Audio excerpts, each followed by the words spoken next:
Hey guys, welcome back to the Art2Life podcast.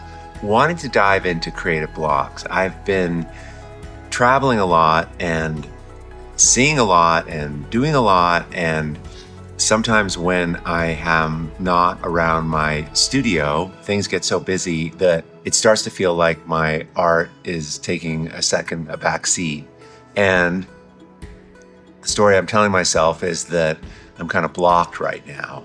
And I know this is not the case, but I know a few things about this creativity block thing, and it comes and why it comes up, and how to break through this. So I thought I would, because I'm feeling tinges of this, and actually I was writing about it this morning, that I thought I would share with you some just how to sort of understand creative blocks. But really the flip side of this is how to create creative breakthroughs that are part of the creative blocks. Let me just talk real quick about why creative blocks seem to occur. In my case, one of the main ones that this comes up for me a lot, it's not so much feeling like I'm not capable or limiting beliefs. It's just I get overwhelmed with all the things. I'm at a conference right now in Baja, California called Summit, and it is incredibly inspiring, and all kinds of talks around AI, inspiration, creativity, human connection, wellness. And it's crazy enough, as inspiring as it is, it pulls me, which is why you go to these events. It pulls me out of my typical thinking, my patterns, and a big part of my pattern, a big part of my way I construct my days and weeks is there's a lot of art involved in it. And when I stop, it's like the less you do, the less you do. I start feeling like must be something wrong. So number one, the creative blocks occur because of total overwhelm with things that burn you out. But in my case, it's things that aren't necessarily negative. They're just super positive. There's just a lot of them. Art thrives in a spacious environment, and there's times in our lives when this isn't the case, when there's just a lot going on. And I've had I've stopped making art for like a year when my whole life fell apart, like when really challenging things occurred for me. So I think it's just really interesting. The flip side of having challenges is having so much cool, interesting things that can create a creative breakdown as well. So perfectionism, feeling like you have to do something perfect, your mind's you're trying to preview, you're trying to forecast what it is you're going to make. And this is not a great strategy for feeling free. And so that can make you throw your hands up and give up, because it's just not fun. And we're always trying to figure out ahead of time what we're making instead of dropping in to actually doing it. Then, of course, we're going to stop. Burn out from trying to do the same things the same way over and over and over again. I mean, that's how I can think about burnout. We can set ourselves up. We have a little success, right? We might have a breakthrough and we're making work a certain way, a certain process. And then we just double down on it because it's working and we just keep going. This is me in a nutshell. I'll just keep going and hammer and hammer and hammer and hammer until I'm so exhausted. So those are some of the conditions that create the creative blocks, right? So just sort of holding that, because the key to getting these breakthroughs is understanding what creative blocks are. These occur. This is just a natural part of making art, of the creative process, of going in and out. It's like inhaling, exhaling. The tide comes in, the tide goes out. This is just garden variety, the ride of artists, of creatives. So how do we reset this creative flow? How do we drop back in? And what am I going to do today after this event, after being not making any art? I didn't even open my sketchbook. I was just putting notes down on my phone, right? And just being in the presence of all these speakers and all this interesting content, is that I need to create spaciousness. I need to create such coming today, to where I am going to just create freely. Now, all I know is, and this is kind of maybe the most important thing in this little conversation here. All I know is that I don't I don't know how come this works, but I know it works, and that is to just start making something. This could be, call it an exercise. For me, it's opening my journal and getting my paint out and taking a page or two in it and just starting. And I'm just painting color. Often I'll take it from a page from this, I'll write some of the key ideas that are inspiring to me. I like to have something to go on. It might be a color, it might be a quote that I read, and I'll often write it down in my sketchbook. I want to keep that, and then I'll start doing art around it. I don't cover it up right away. It's interesting. It's now I'm saying it, I realize that this might not, this is something that I just have done for a long time, but it is. I start with something, anything that's of interest to me, and then I just start making art around it. One of the cool things that happened to me, one of the most interesting things that I saw at this conference wasn't at the conference. I got up early yesterday, and there's this big beach along this summit conference is in Baja, and it's this hotel on the grounds of this big hotel, the Marriott, and then they have this beautiful beach. And I heard there was a running group that was meeting at 7 a.m, which I kind of couldn't believe. That seemed awfully early. But anyway, I showed up, and of course, no one was there. But it was okay. I mean, maybe I had missed them, but I started running down this beach, this beautiful beach, and nobody was up. One of the things about this conference is everyone stays up really, really late, music and dancing. And so I think people were sleeping in, frankly. But I'm halfway through this run. And the beach just drops away, and like there's no more buildings, and there's a remote section. And it was remarkable how quickly this sort of like hotel strip disappears, and then it's just raw beach and kind of sand dunes, and it's very developed here, but still there's so much. It's in the desert. Anyway, I'm on this remote stretch of beach, and after about half an hour running, I'm about to turn around, and I saw these black things on the ground, and I was like, what? I was, it was sort of like seaweed, and I was going to jump over them. And then I looked again, and they were all moving, and it was a bunch of sea turtles that were hatching. And I've never actually seen this, and I know I've seen many documentaries on it, that these sea turtles come out, the mothers come out at night, middle of the night, and they dig a hole and they lay 50 to 100 eggs, and maybe this happened, I think it's probably, they're in the sand for weeks, but they hatch, and the baby sea turtles come out at first light, I guess because there's no seagulls around, and you've seen those stories, and then they have to like climb and somehow figure out how to get to the ocean. And I guess if there's a lot of development, they get confused because they're moving towards the light, and their direction gets messed up. If there's like, a casino next to the beach, they head towards that and they all perish. And it's a real challenge. And there's all kinds of, especially down here in Mexico, there's a lot of programs that protect these nests. But anyway, this thing was like, just no one was around. And so I got to watch these baby sea turtles make their way to the water.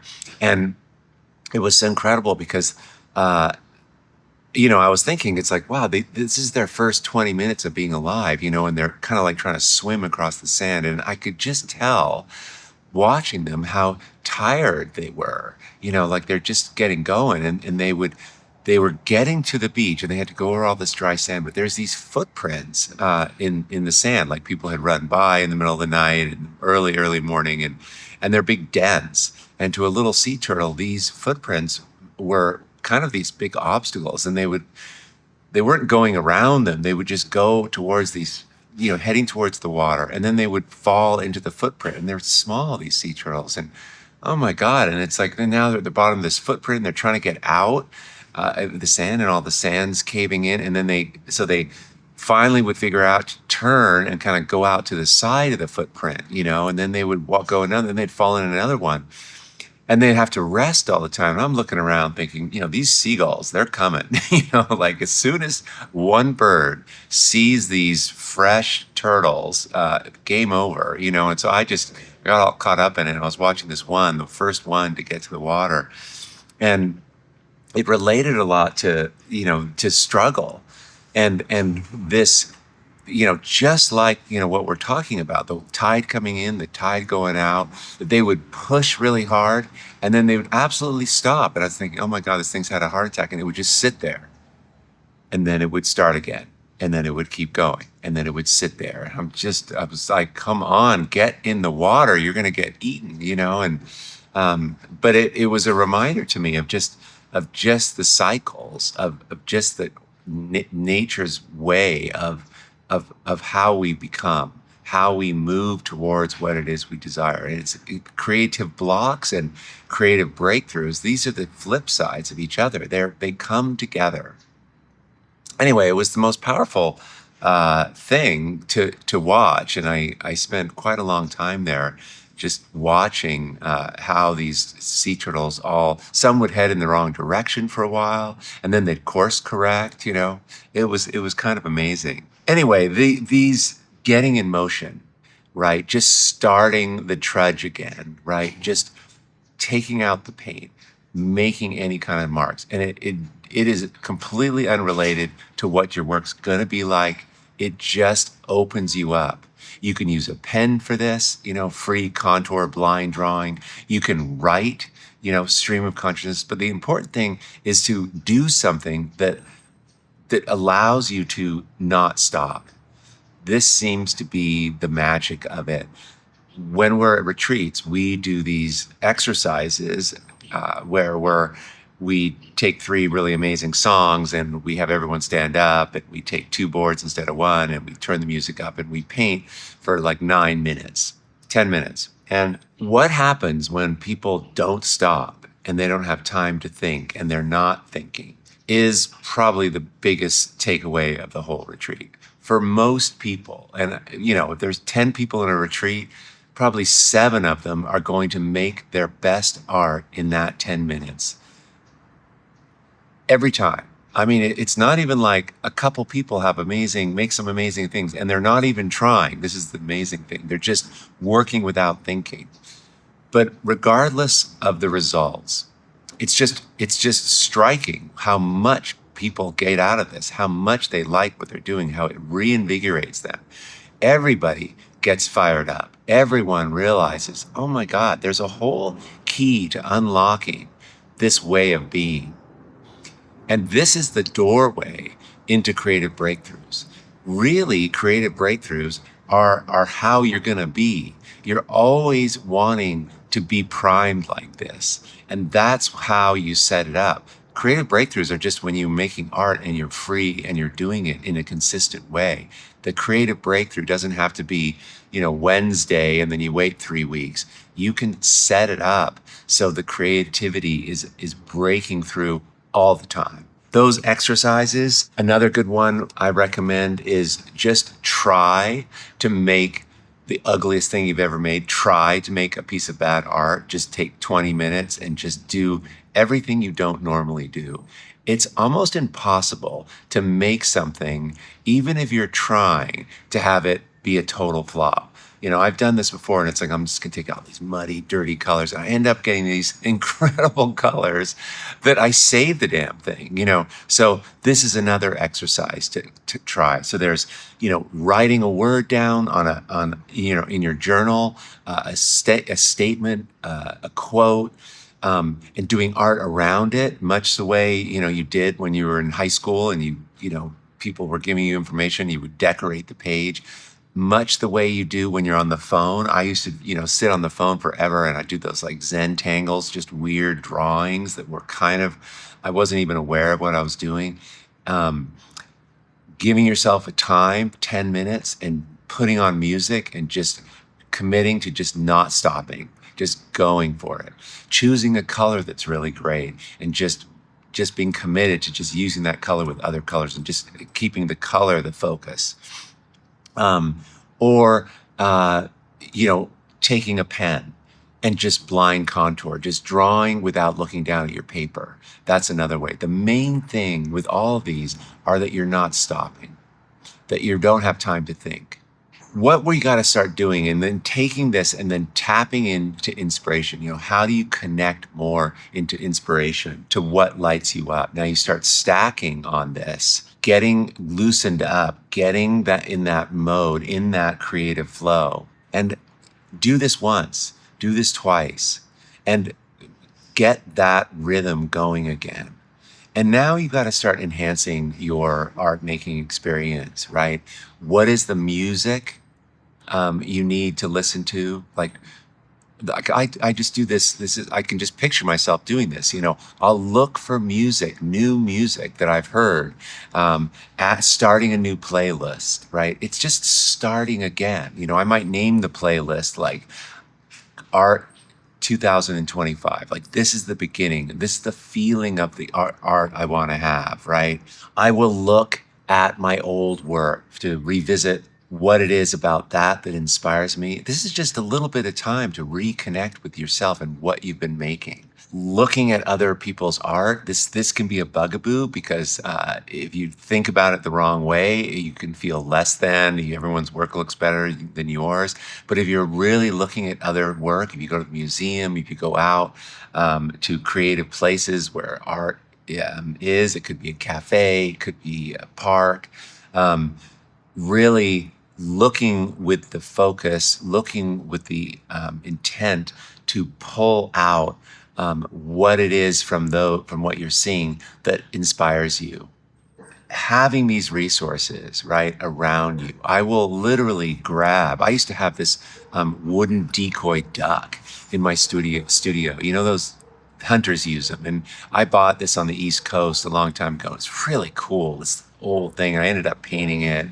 But it's just this amazing shape. And I will take this from the studio and wherever I'm working, and I'll just put it in front of me. I'll put the things around me that reinforce the way I want to feel. This is really important. And music being especially important. What is the right kind of past work? I have all these 12 by 12s that I use that I've made from retreats, and I'll go through them when I get home. And right now I've got a ton of them. And some of them are just started, and I'll sort them. I'll look through them, which gets me going again. And then I'll choose 2 or 3 that are really, that are exciting for me. They're not ever finished, but there's something about them. And I'll put them out in front of me, right? So now I've got the visuals. I've got like maybe a sculpture or something in front of me. I've got amazing music. And then I go back in. And I've been in the flow. I've been making something. I've been rolling with this. I've just done 2 pages in my journal, and I'll just like put it aside. Then I'll grab that board, and I promise you that you will feel absolutely different than when you were thinking about making art and feeling like you're in a creative block, right? Creative blocks are always thoughts. They're never talked about when you're making art. So just know that the process of making art has nothing to do with creative blocks. Because if you're making art, you're not even blocked. You can't be stuck, even if you're just trying to make the ugliest painting in the world, right? So it's the thinking of making art that is so treacherous. That is so debilitating, that can stop you, absolutely can stop you. It's a dangerous predicament to find yourself in for long periods of time. Obviously, I gave up 4 or 5 days here to just like not do anything but drop into what other people were, to learn new things. But you don't want to let this condition go on too long, right?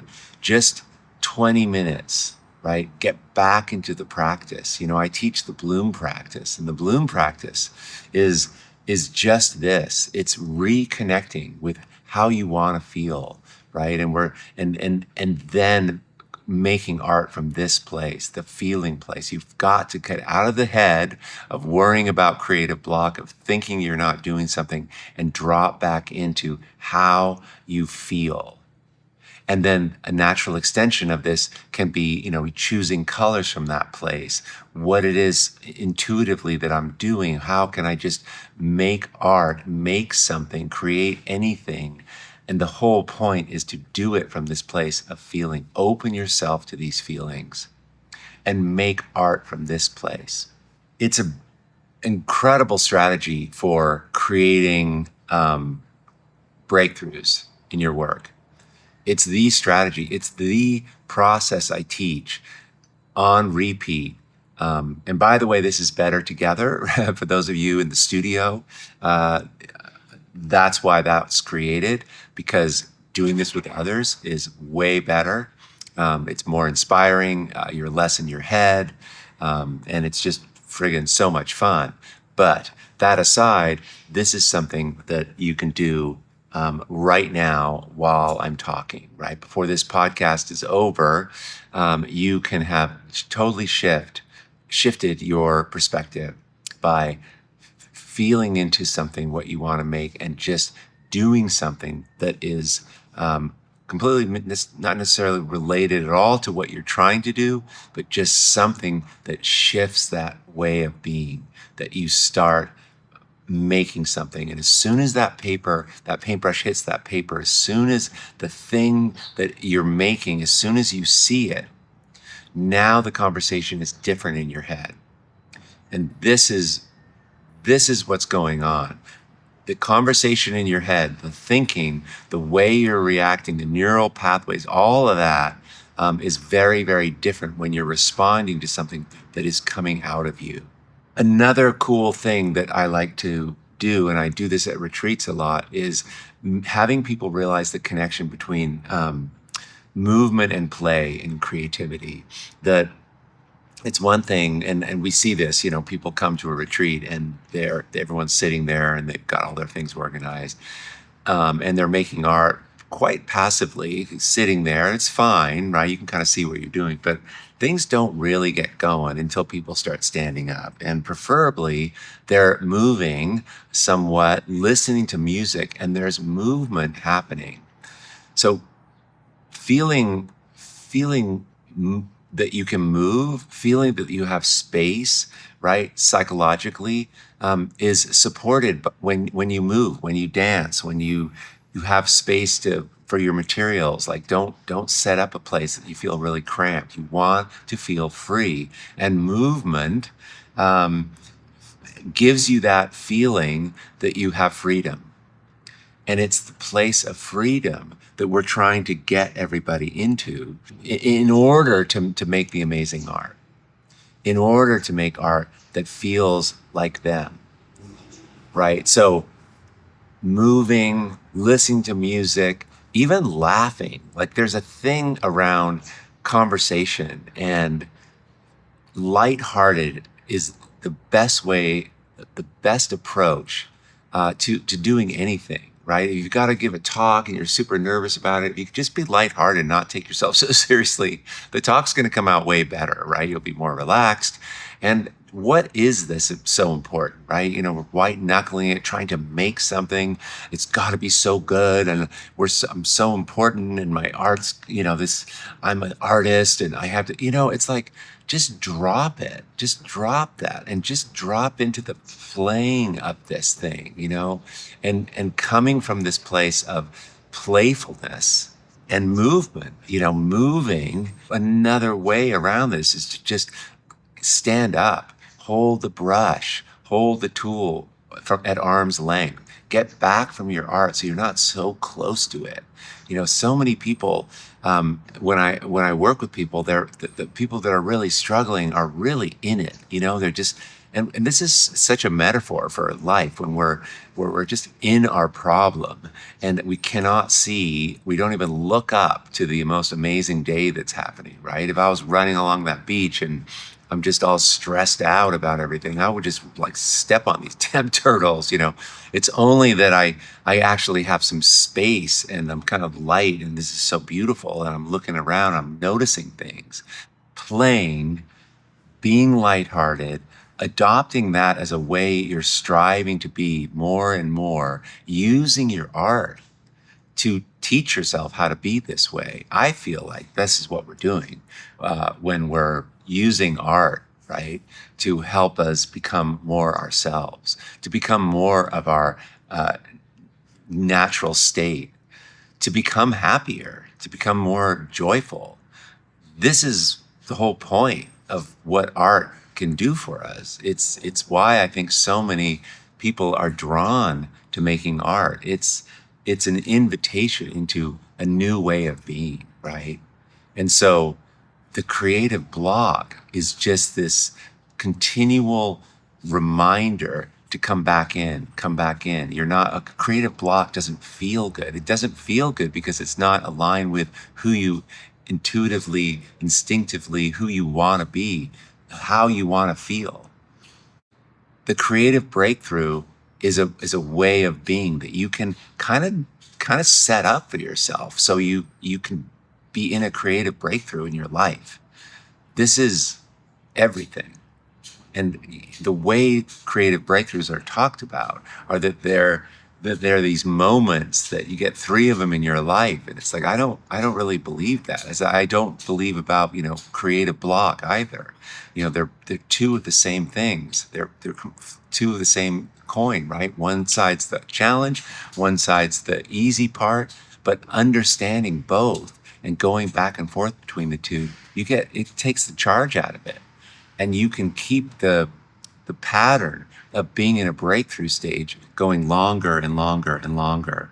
How do you hold these creative breakthroughs? How do you keep this going? What are the habits you need to do? So I've shared some of this with you where setting up that little place where you work, right? Having a place that's always set up, having those objects around you, having the music, learning new music. I'm Shazamming, that's the app that allows you to sample music. Wherever I'm going, whenever I hear music, I'm always grabbing it because this is what I can use to get my art going. If something resonates with me, I either take a photo of it, I'll take a piece of it, I'll record it. How do I start collecting these things and surrounding myself with them? The other thing that's important to do is, and this is the fifth stage of the Bloom practice, curation, right? Once you've created something, to be able to have time to reflect on what happened, what you learn, and how you can take this learning to the next thing you're doing, to the next part of your life, to the next piece of art.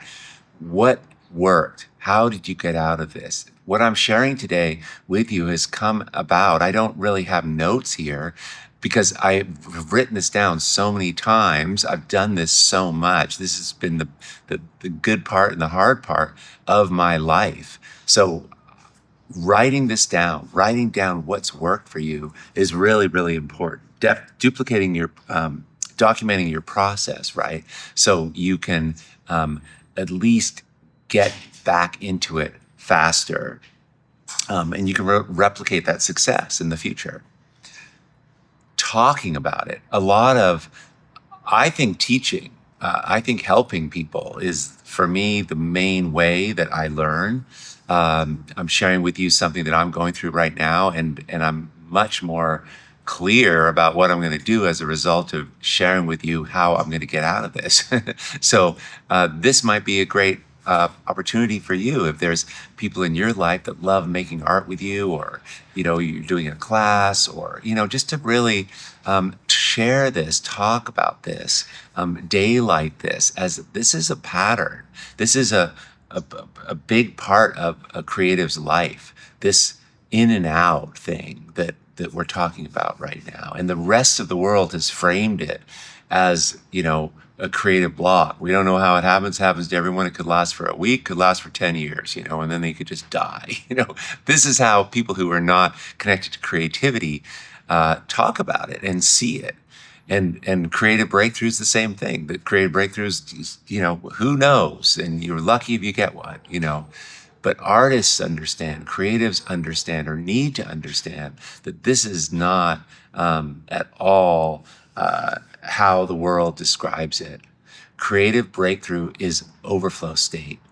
And we can create, and this is what we're doing at Art2Life. This is the primary focus of all what I teach, becoming more alive. How you do that.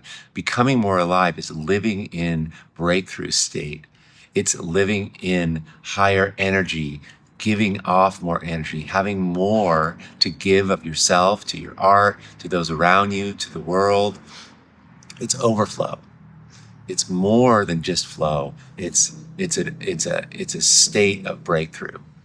So documenting this, writing this down, and this is so important. And this is pretty much the condition you need to have always for living in this state of breakthrough. It feels busy.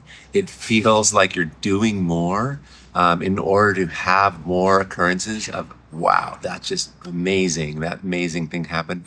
It feels like that's busy or dense, and it's actually not. It comes from a life of where there's spaciousness. I'm sharing today with you, I haven't had a lot of spaciousness. I've crammed the last 4 days in with talks, meeting people, amazing music, just completely, that's all I've been doing. I haven't even been looking at email, none of that. I haven't been making anything. I've just been absorbing. And that's put me in a state of feeling kind of creatively blocked, right? So what is the answer to that is space. I'm going to take some time today. And really, we're talking like an hour, an hour and a half, and it'll just completely get you back in the flow of it. But for your information, for just the reminder that, important piece of staying on the right-hand side of these two challenges, to stay in more of this breakthrough stage, you've got to start curating a life that has space, that has time for you to feel these things. Feelings will be cut out when you just have to be doing all the time. So really, really important. To have to balancing that productive output, right, with space for reflection. And we talked about play, that play is spaciousness. You're free. You've got to have time in your day when you feel free. So you guys, I hope this was really helpful. That this is not a condition being stuck, creating breakthroughs for yourself, feeling like you are stuck in your art, feeling like you're blocked. These are so easy to choose to where you want to be. And that's the main point of this. So I hope this was helpful in that regard. I hope that you were taking 10 minutes of this podcast and making something, doing something that shifts your state. Literally, you could, stop listening to this at the end of this and just get in motion. Take 10 or 20 minutes and get back into the way of being where you can start being more and more in a breakthrough state. You guys, again, thanks so much for being here. And I will see you next week on the Art2Life podcast. If you liked this episode, if you're finding this interesting, if you could leave a review, that would be so great. If you could share it with your friends, that's really super, super powerful. And subscribe. It turns out probably half the people that listen don't subscribe. That really it would mean so much to me. It allows for the podcast to get out into the world, and it allows me to get better and better guests and reach and create the impact that Art2Life is here, that we're all here, right? To help each other become the most amazing artists, the most lifted up, positive, energetic people in the world, that everybody's an artist, and we want to like shift this and get this out in the world. All right, you guys, thanks again. I will talk to you soon. Okay, bye.